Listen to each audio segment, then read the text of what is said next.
Bonjour et bienvenue à toutes et à tous. Aujourd'hui, on plonge dans quelque chose d'assez essentiel, je crois. Les tout premiers dialogues en français, ceux qu'on apprend vraiment au début, niveau A1, A2. On parle des premières marches, quoi. L'idée, c'est pas de refaire un cours, hein, mais plutôt de voir ce que ces dialogues de base, ils nous apprennent sur la communication en français. Même pour ceux qui ont déjà un bon niveau, d'ailleurs. Alors pour faire ça, on s'appuie sur quoi? Eh bien, sur des extraits d'un matériel pédagogique Daisy French. C'est conçu spécifiquement pour rendre le français plus accessible. Des scénarios très concrets, le genre de situation qu'on rencontre pour de vrai. Notre mission, un peu, c'est d'aller chercher les pépites dans ces échanges. Quelles sont les phrases clés, le vocabulaire vraiment utile, les petites astuces qui simplifient la vie quand on arrive dans un pays francophone. On va regarder l'aéroport, un peu de shopping, le café, et puis comment on rencontre de nouvelles personnes. Bref, on va essayer de décortiquer tout ça pour en extraire l'essentiel. Ok, allons-y. Ouais, et c'est une excellente idée, je trouve, de revenir à ces fondamentaux. Parce que même si ça paraît simple, ces dialogues, c'est vraiment la clé pour l'autonomie au début. Maîtriser ces quelques phrases, c'est pas juste savoir dire bonjour ou merci, hein, c'est acquérir une confiance fondamentale pour oser parler. Mhm. Pour quelqu'un qui apprend, sentir qu'il peut gérer une situation simple, même avec peu de mots, psychologiquement, c'est très fort. Ah oui, Ça aide à dépasser cette peur de mal faire qui paralyse souvent au début, quoi. La valeur pratique, elle est immédiate et ça motive énormément pour continuer. c'est exactement ça, le fameux déblocage initial.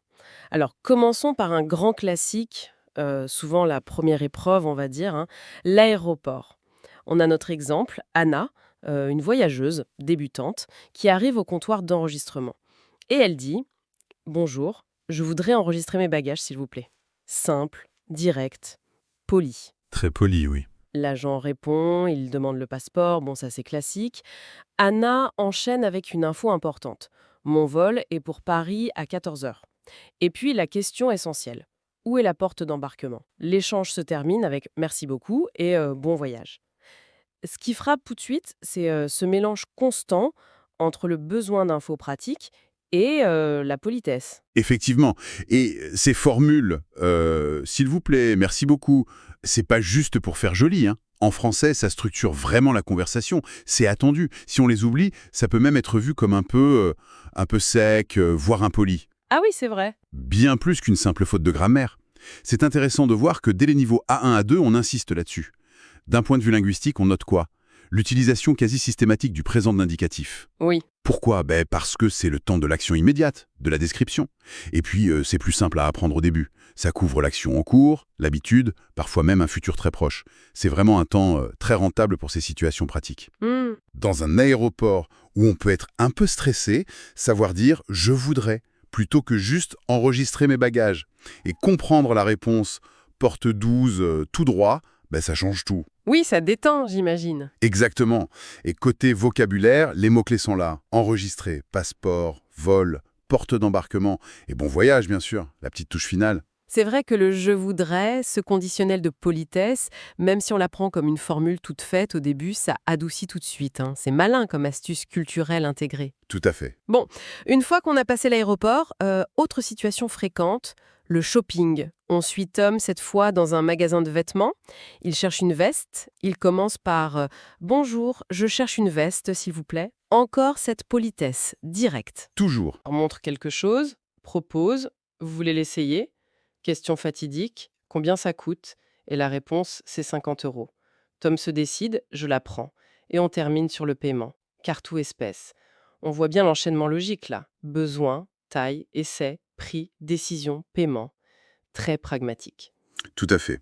Ce schéma, cette transaction, c'est intéressant à regarder de près. C'est très ritualisé en fait. On a la salutation, l'expression du besoin, je cherche, la précision, quelle taille, la proposition, voulez-vous essayer, la question du prix, combien ça coûte, l'achat, je l'apprends, et le paiement, carte ou espèce. Mhm. Ce qui est frappant, c'est qu'avec finalement assez peu de mots, taille, essayer, combien, euros, carte, espèce, on peut se débrouiller dans plein de magasins différents. C'est vrai, la structure reste la même, qu'on achète une veste, un bouquin ou des légumes au marché. C'est ça la force de ces scripts de conversation de base. Pour l'apprentissage, c'est rassurant. Pas besoin de connaître des centaines de mots pour être fonctionnel. L'accent est mis sur l'utilité immédiate. Oui. Maîtriser ces quelques termes, ça donne une autonomie énorme au quotidien. On est dans la communication transactionnelle pure, là. Et c'est vrai que le verbe essayer, il est particulièrement utile pour les vêtements. Je me demande, est-ce que cette facilité à demander d'essayer, c'est très français comparé à d'autres pays? C'est une bonne question, ça. En France, essayer des vêtements, c'est non seulement courant, mais c'est souvent encouragé par les vendeurs eux-mêmes. Ça fait vraiment partie du truc. D'accord. Vous voulez essayer, c'est standard. Refuser d'essayer pourrait même sembler un peu bizarre aux vendeurs, en fait. Ah oui. Ça reflète peut-être une approche où le client doit vraiment prendre le temps de vérifier que ça lui va parfaitement avant d'acheter. Intéressant, cette petite nuance culturelle cachée derrière une phrase simple. Bon, après le shocking, souvent on a besoin d'une pause non. Ah oui. Direction le café. Troisième scénario. Marie qui commande. Le serveur l'accueille. Bonjour, bienvenue, vous voulez boire quelque chose? Classique. Le classique. Marie, direct. Oui, un café s'il vous plaît. Le serveur continue. Et pour manger, Marie ajoute un croissant et une salade s'il vous plaît. Et là arrive une question logistique qu'on entend souvent. C'est pour ici ou à emporter? Marie choisit pour ici. Le serveur termine. Très bien, ça fait 8 euros. Et là, Marie paye avec 10 euros et dit voilà 10 euros, gardez la monnaie. Tiens, cette fameuse histoire de pourboire. Exactement. Ce dialogue, il nous met dans le bain du vocabulaire de base pour commander, boire, manger, et les incontournables café, croissant, salade. La distinction pour ici ou à emporter, elle est, oui, cruciale, surtout dans les boulangeries ou la restauration rapide. Faut connaître ça. C'est vrai. Quant à garder la monnaie, bon, c'est utile, mais il faut la replacer dans son contexte. Contrairement à certains pays, en France, le service est inclus dans l'addition. C'est marqué « service compris Donc, le pourboire, c'est pas une obligation. Personne ne vous regardera de travers si vous n'en laissez pas, surtout pour un café au comptoir. ». D'accord. Laisser la monnaie, ou quelques pièces, c'est plutôt un geste pour montrer qu'on a apprécié le service, surtout dans un restaurant où on est servi à table. Le dire clairement comme Marie, garder la monnaie, c'est une façon de faire, mais on peut aussi juste laisser quelque chose sur la table en partant. C'est une petite subtilité culturelle, mais importante à saisir. Oui, comprendre que ce service compris change tout par rapport à d'autres habitudes, c'est clé. Ça évite de se sentir obligé ou de trop donner par réflexe culturel peut-être.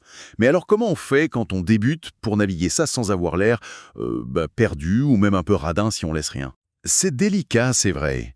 Le plus simple, c'est souvent de regarder un peu ce que font les gens du coin. Mais en règle générale, pour un café rapide au comptoir ou en terrasse, laissez rien, c'est normal.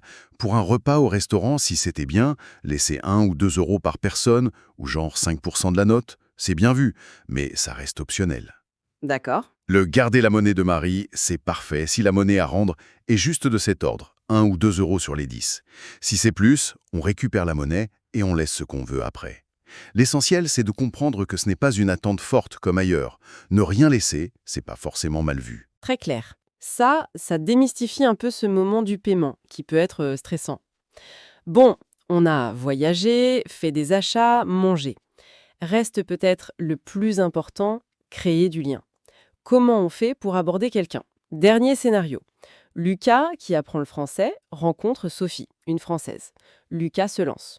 Bonjour, je m'appelle Lucas. Et toi? Simple et efficace. Sophie répond, elle demande d'où il vient. Je m'appelle Sophie. Tu viens d'où? Lucas dit sa nationalité. Je viens des États-Unis. Et toi? Sophie précise, je suis française, de Lyon.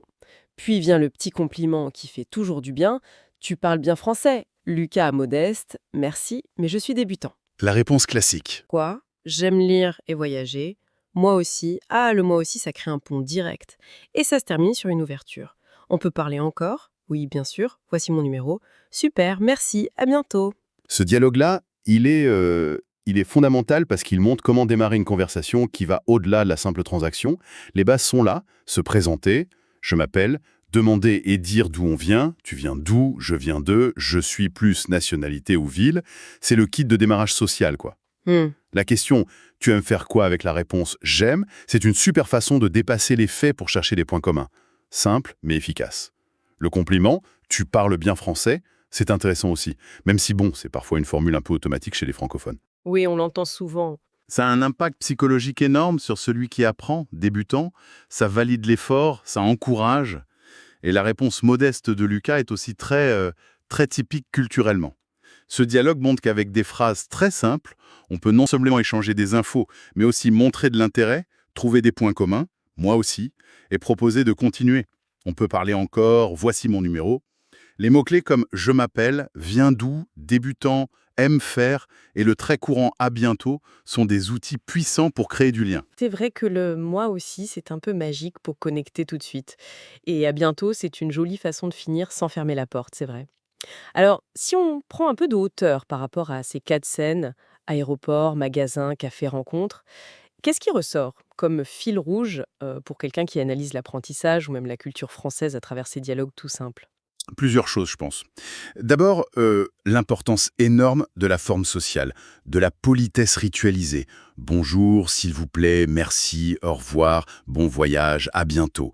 C'est pas juste un détail, c'est vraiment le lubrifiant social indispensable en France. Oui, c'est clair. Deuxièmement, l'efficacité redoutable de ces structures simples, répétitives, souvent au présent, pour gérer les situations de tous les jours. C'est un peu le principe de Pareto, 20% des phrases pour couvrir 80% des besoins de base. Hmm. Troisièmement, le besoin d'un vocabulaire très ciblé selon la situation.